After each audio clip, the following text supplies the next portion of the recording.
Your commentator is Basil Rysdale.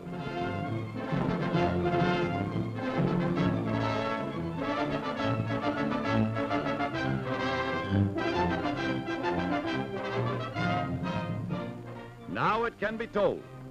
History in the making at the mysterious Shangri-La. Actually, the United States Navy aircraft carrier Hornet steams westward across the Pacific. A protecting force of cruisers and destroyers, with the hard-hitting Admiral Halsey in command, slams into a gale, determined to reach a position 400 miles from Tokyo, unless intercepted by the enemy. Packed on the afterdeck of the Hornet are 16 B-25 Mitchell bombers. Never before have these huge planes been launched from a carrier. High explosive and demolition bombs are made ready for the destruction of military objectives in Japan. Colonel, now Major General Doolittle, with Captain Mark Mitcher, commander of the aircraft carrier Hornet, who was once decorated by Japan, now gives his medal to be returned to the Japs on the tail of a bomb.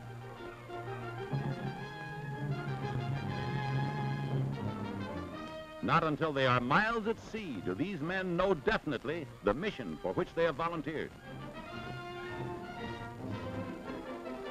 Now their thoughts go back to their months of careful preparation, clothed in the greatest secrecy.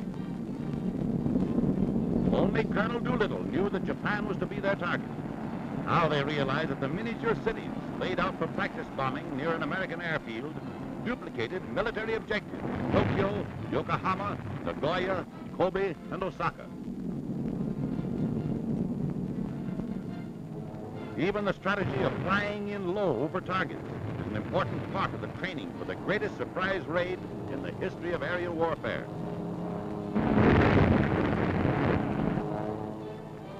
Not even certain they can take off successfully from a carrier that was never designed for launching Army bombing planes. Closer and closer they approach enemy-controlled waters and the danger of discovery. Jimmy Doolittle and Captain Mitcher discuss every detail of the carrier takeoff. Suddenly, a strange vessel is sighted. It's a Jap patrol boat, and the task force intends to destroy it before a warning can be radioed to Japan.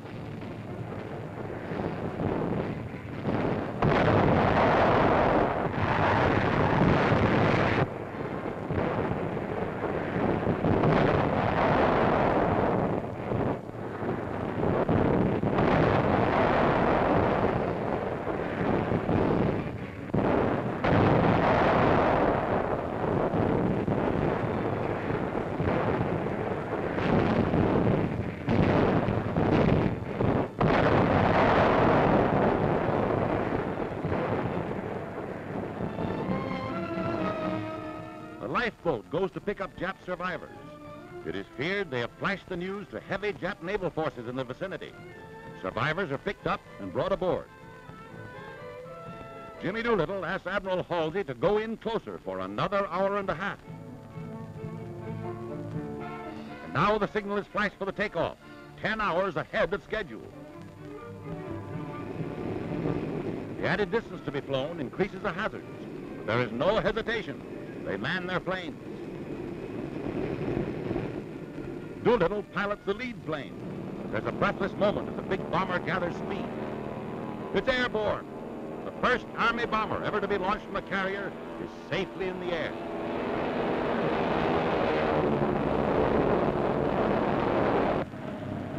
Now they know it can be done, and they time their takeoff with the upsurge of the bow of the carrier in the heavy seas.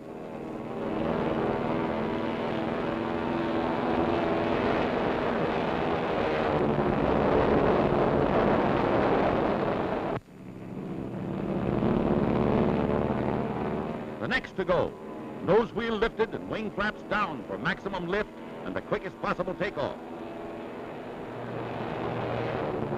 Another B-25 to join the formation circling over the task force until all the 16 planes can get into the air.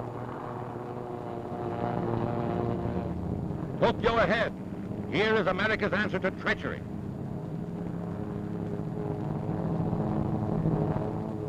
The secret Norden bomb sights have been removed from these planes and replaced by a makeshift device costing about 20 cents.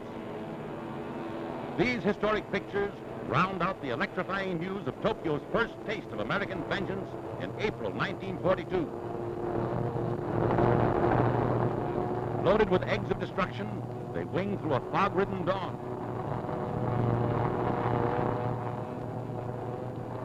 One of the last planes to go almost meets disaster on the takeoff from the rolling and pitching deck of the carrier.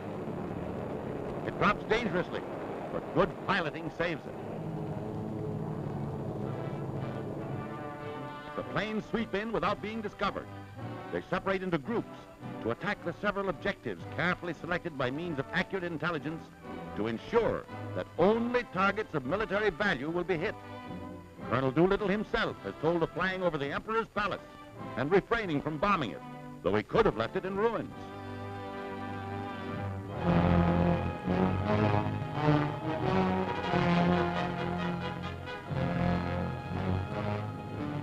Here are the last pictures to come out of Tokyo before Pearl Harbor. They show the Japs rehearsing with all the realism possible for air raids, which they assured the Emperor and people of Japan would never be experienced. The defense system, as they practice it here, proved disorganized and panic-stricken when Doolittle and his men catch them flat-footed.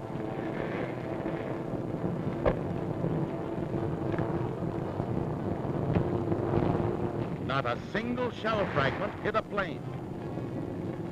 The loss of face by Tokyo may well have driven the Japs into the disastrous Midway expedition and its staggering losses of ships and men.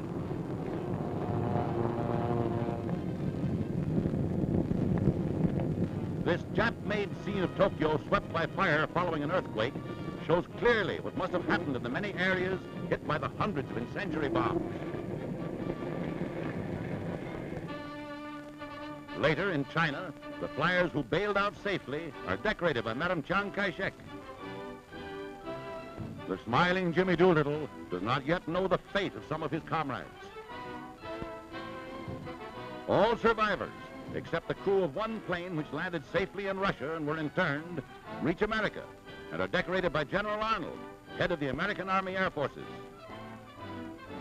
Doolittle wins the Congressional Medal of Honor. Mark these men well. General Tojo and his barbarous war bandits, who boasted they had executed some of the flyers captured. General Arnold replies to this brutal news with fighting words. Those men died as heroes. We must not rest. We must redouble our efforts until the inhuman warlords who committed this crime have been utterly destroyed. Tokyo raiders, Captain Watson, Wright, and Lawson left, tell of targets bombed and vengeance to come. Our takeoff from the Hornet was made successfully. It wasn't as much the length of takeoff that bothered us, it was the width. It was about a 4-foot clearance between the right wingtip and the island, the left wingtip hanging over the deck on the left-hand side. Trip in was uneventful. My first target was a tank factory in the south of Tokyo. My alternative targets being an oil storage tank and a railroad yard.